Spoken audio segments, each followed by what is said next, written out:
Olá, você que está conectado no nosso site diocesano de Crateús. Estamos no mês de novembro e no primeiro domingo deste mês de novembro nós celebramos sempre a solenidade de todos os santos e santas da Igreja. Já de início, eu quero partilhar contigo aquela frase do Papa Francisco: a santidade é o rosto mais belo da Igreja, na última exortação dele, chamada Alegrai-vos, Exultai, número 9. Então, que coisa linda é o testemunho de nossos santos e santas na vida da Igreja. No entanto, essa coisa linda tem sido motivo para alguns irmãos e irmãs deixarem a Igreja Católica e passar para outras igrejas. Eu queria te convidar a refletir o seguinte: infelizmente há muitas pessoas na Igreja Católica, e claro, fora dela, muito mais, que desconhecem a doutrina católica sobre os santos e fazendo uso de um conhecimento, eu diria, um tanto superficial das Sagradas Escrituras, se dão o direito de sair atirando, entre aspas, todo o seu veneno contra os fiéis católicos, numa demonstração de perseguição religiosa até, que há muito deveria estar superada entre os cristãos, num tempo em que se busca tanto o ecumenismo, o diálogo interreligioso. Todos sabemos, ou deveríamos saber pelo menos, que Jesus é a nossa bússola, que Ele é o mapa para chegar à salvação, que Jesus é o caminho, a verdade e a vida, o único mediador entre Deus e os homens. Isso está escrito na Sagrada Escritura. O equívoco dessas pessoas consiste em entender que a intercessão dos santos exclui essa mediação salvífica de Jesus Cristo. Não, não é isso. De jeito nenhum. O que nós cremos e incontáveis fatos comprovam é que a intercessão dos santos e santas, de Maria, é claro, se dá no Cristo e não fora do Cristo. Portanto, junto com Cristo. Nele, por Ele, é que aqueles que nos precederam na morte e ressurreição intercedem a Deus. Leia, por exemplo, em Apocalipse 6, 9 a 10. O texto diz: quando abri o quinto selo, eu vi debaixo do altar as almas dos que tinham sido imolados por causa da palavra de Deus e do testemunho que tinham dado. Eles gritavam com voz forte: até quando, Senhor? Até quando, soberano, santo e verdadeiro, tardarás em fazer justiça, vingando nosso sangue contra os habitantes da terra? Como se vê, este e outros textos que poderíamos citar fundamentam a fé da Igreja Católica no que diz respeito a essa temática da intercessão dos santos e santas. É sabido, no entanto, que o povo de Israel e a fé deste mesmo povo no Deus único e verdadeiro, ela foi se afirmando no meio de outros povos politeístas, ou seja, gente que acreditava e cultuava vários deuses, aos quais a Bíblia Sagrada se refere com o nome de ídolos ou deuses.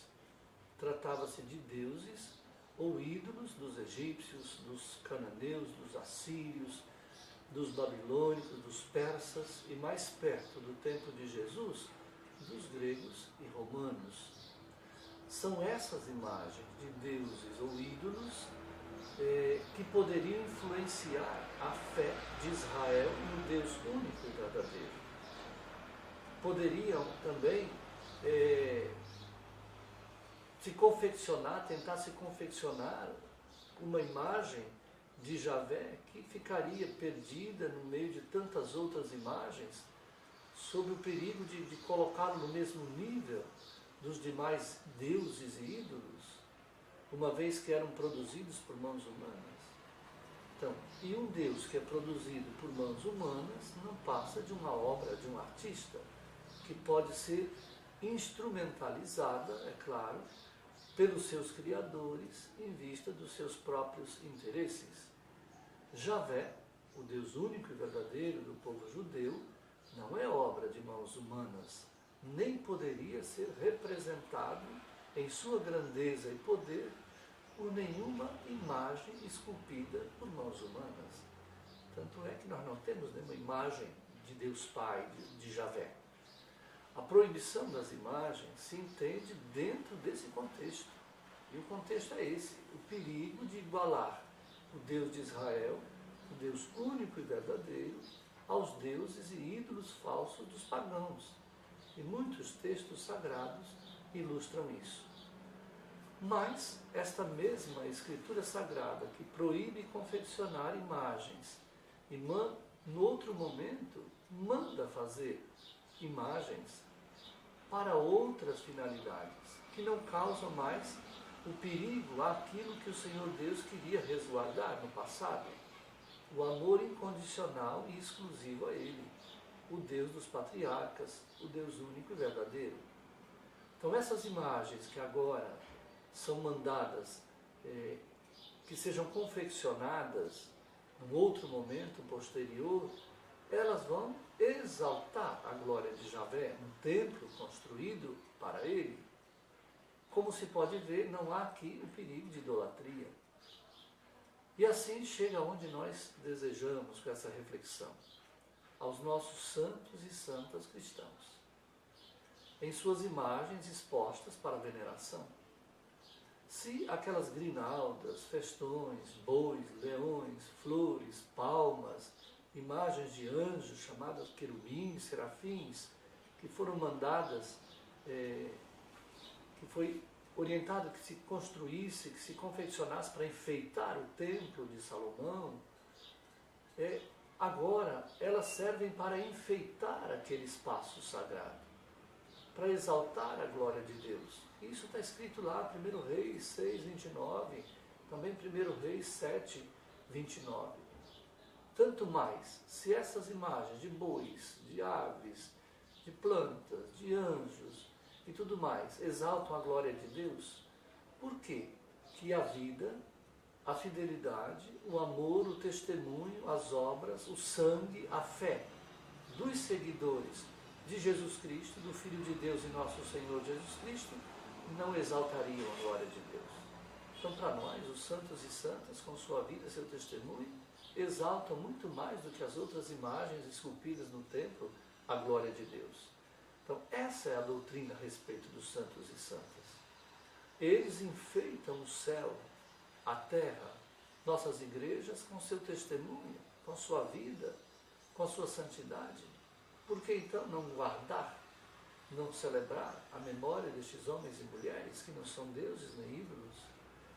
Então não precisaria ser muito letrado, para perceber uma grande e clara distinção entre idolatrar ídolos ou deuses e venerar, fazer memória de pessoas que deram o melhor de si, que deram suas vidas por amor a Jesus Cristo, por amor ao Filho do Deus único e verdadeiro.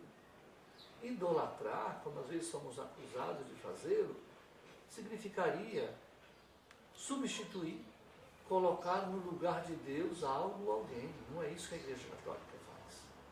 Venerar, fazer memória, significa não deixar cair no esquecimento aqueles e aquelas que testemunharam com a própria vida o mais puro amor de Deus.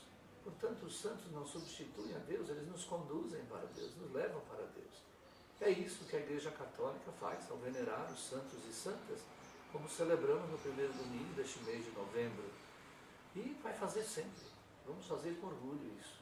Então esse é um tesouro que nós continuaremos a guardar, sabendo que ele se renova sempre com a inclusão de novos santos e santas do nosso tempo. E mais ainda, nós fazemos isso respaldado na Sagrada Escritura. Leia Filipenses 3,17. O apóstolo Paulo disse: sede meus imitadores, como eu sou de Cristo. Palavra do apóstolo Paulo. E em Hebreus, capítulo 13, versículo 7, se diz: lembrai-vos dos vossos dirigentes que vos anunciaram a palavra de Deus, considerai como terminou a sua vida, está se referindo ao martírio de muitos deles, trai a sua fé. Aí, essa é a teologia dos santos e santas. São modelos para nós. Então, que bonito e que bom nós termos exemplos a serem seguidos, imitados. Então, suas imagens, pinturas nas nossas igrejas, nos ajudam a conservar a memória deles. Se seguirmos seus exemplos, nós chegaremos a Cristo. Com certeza. E por Cristo ao Pai. Eles nos precederam nesse caminho de seguimento e de vitória. Então, cada santo, cada santa foi e continua sendo uma missão, nos lembra o Papa Francisco. Cada santo é uma mensagem que o Espírito Santo extrai das riquezas de Jesus Cristo e dá ao seu povo num determinado momento da história, expressando algum aspecto do Evangelho. Por isso, eles formam uma imensa multidão, como diz o livro do Apocalipse, com vestes e palmas na mão. De onde vieram? Eles vieram da grande tribulação, responde o livro do Apocalipse, lavaram e alvejaram as suas vestes no sangue do Cordeiro. Por isso, encontram-se diante do trono de Deus. Apocalipse 7, de 9 a 15. Caríssimo internauta, não são imagens de gesso inanimadas que não falam, que não pensam, nem movimentam, que nós veneramos ou fazemos memória. Não. Essas imagens são apenas representações de pessoas, de seres humanos, de homens, mulheres, que amaram Jesus Cristo e seus irmãos e que estão muito vivas diante dele. Afinal, nós acreditamos que ele não é o Deus de mortos, não é isso que está escrito, mas o Deus dos vivos, pois ele mesmo nos garantiu: todo aquele que vive e crê em mim não morrerá jamais. Nós acreditamos também e proclamamos nossa fé na comunhão dos santos, e que por isso mesmo podemos orar uns pelos outros. A morte não mata o amor, a morte não quebra a comunhão. Isto é, nós podemos orar por aqueles que partiram e eles podem rezar por nós que estamos a caminho nesta vida. E somos todos batizados e pelos santos que estão na glória de Deus, podemos continuar esta comunhão e eles conosco. Eu concluo essa reflexão dizendo que nos orgulhamos dos exemplos de santidade que marcaram a vida da Igreja de Cristo nestes 2000 anos de caminhada de fé. Nós nos orgulhamos de poder tomá-los como modelos e exemplos de seguimento a Jesus. E somos gratos pelas inúmeras bênçãos e graças alcançadas de Deus, pela intercessão dos nossos santos e santas. Deus é a fonte e a origem de todas as graças, é óbvio, mas pela intercessão dos santos, da Virgem Maria, nós temos alcançado muitas graças de Deus. E contra fatos não se argumenta. As provas estão por todo lado. Então eu aproveito para agradecer a Deus por todos os pastores do seu povo, das mais diversas denominações cristãs, que prezam pelo diálogo ecumênico e interreligioso, no esforço de fazer acontecer a unidade dos cristãos em respeito também às diferenças. Lamento que pessoas, às vezes isoladamente, é claro, ainda prefiram o terrorismo religioso.